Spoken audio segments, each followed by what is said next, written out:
Hello friend, this is your next tutorial related to subject data structure. आज का हमारा topic है इसमें इंट्रोडक्शन टू ग्राफ। आज हम ग्राफ पढ़ेंगे, ग्राफ का इंट्रोडक्शन देखेंगे कि ग्राफ क्या होता है, कौन कौन से इसके एलिमेंट होते हैं ग्राफ में, टाइप्स क्या क्या होते हैं ग्राफ के, तो ये हम देखेंगे। फ्रेंड्स, हमारी वीडियोस को लाइक कीजिए, हमारे चैनल को सब्सक्राइब कीजिए ताकि हमें मोटिवेशन मिल सके और इससे हम और अच्छी वीडियो आपके लिए डिजाइन कर सकें। तो अगर हम ग्राफ की बात करते हैं तो ग्राफ क्या होता है, हमारा एक non primitive non linear data structure होता है।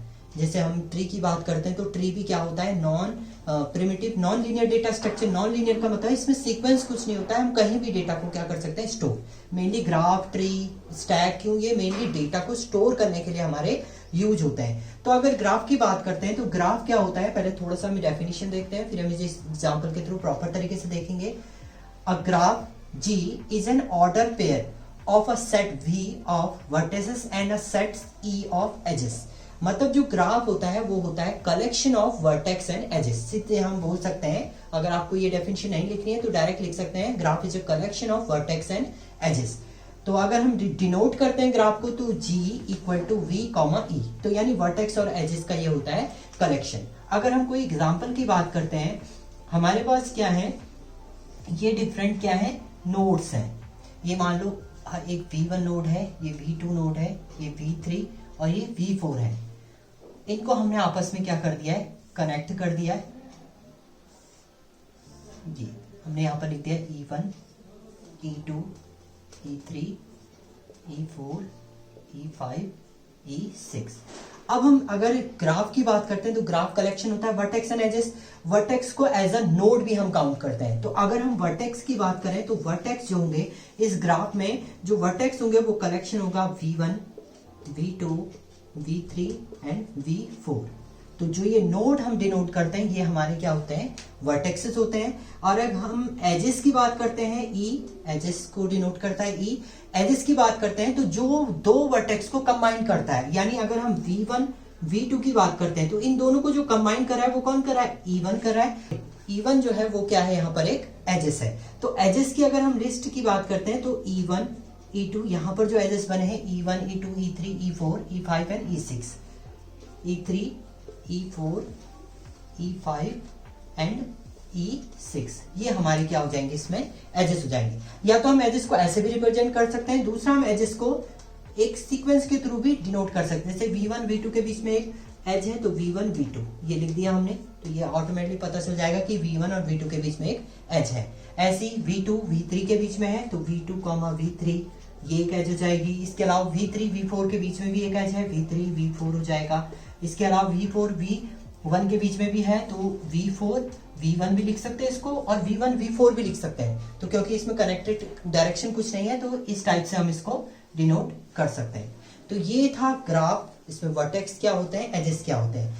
अब अगर हम टाइप्स ऑफ ग्राफ्स की बात करते हैं, अब ग्राफ के टाइप की बात करते हैं तो कोई इससे डिफरेंट डिफरेंट तरीके से हम डिनोटेड करते हैं। तो दो टाइप के हम मेनली ग्राफ की बात करेंगे यहाँ पर। तो पहला होता है कनेक्टेड ग्राफ। कनेक्टेड ग्राफ वो ग्राफ होता है जिसमें ग्राफ की हर एक एज दूसरी एज से कनेक्ट होगी। सारी एक से कनेक्ट नहीं होनी है, किसी दूसरे से वो कनेक्टेड होगी। जैसे कनेक्टेड ग्राफ की बात कर सकते हैं तो ये एक क्या है, हमारा एक कनेक्टेड ग्राफ है जिसमें एजेस कनेक्टेड हैं आपस में। दूसरा होता है अनकनेक्टेड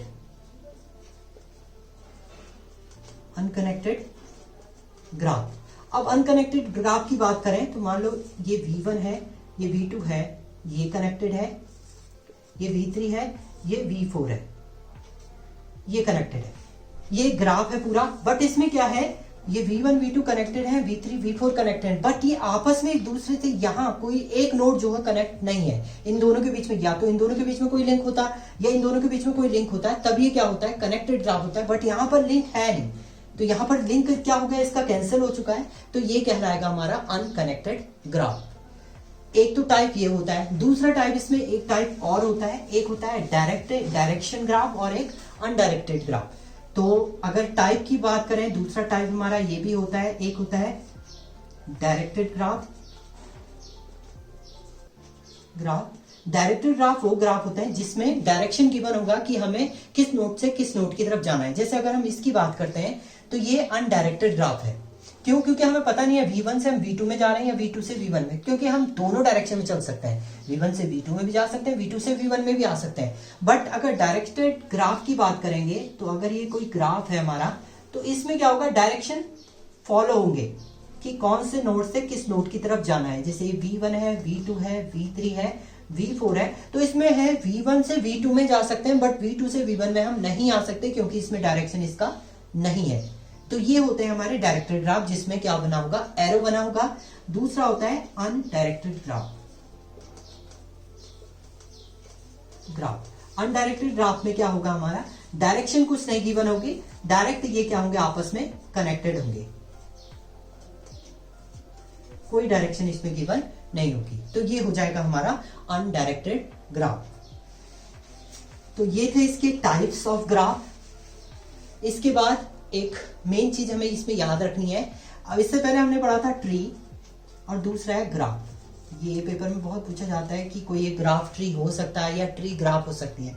तो ये याद रखना है कि एवरी ट्री, जितनी भी ट्री होती है वो सारी हम ग्राफ काउंट कर सकते हैं, बट हर ग्राफ जो हो सकता है वो ट्री नहीं होगा।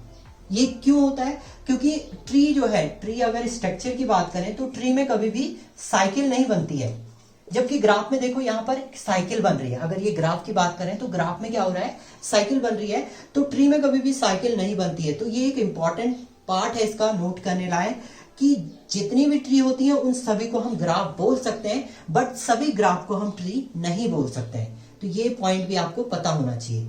क्यों? क्योंकि ग्राफ में जो है सर्कल बनता है और ट्री में जो होता है साइकिल नहीं बनती है। तो ये इसमें एक मेन पॉइंट भी हमें याद रखना है। तो ये बेसिक था हमारा ग्राफ का। इसके बाद हम इसकी टर्मिनोलॉजीज देखेंगे, ग्राफ की टर्मिनोलॉजीज क्या होती हैं और ग्राफ में सर्चिंग क्या होती है, BFS, DFS, ये चीज हम इसके बाद वाले ट्यूटोरियल में देखेंगे। Thank you friend.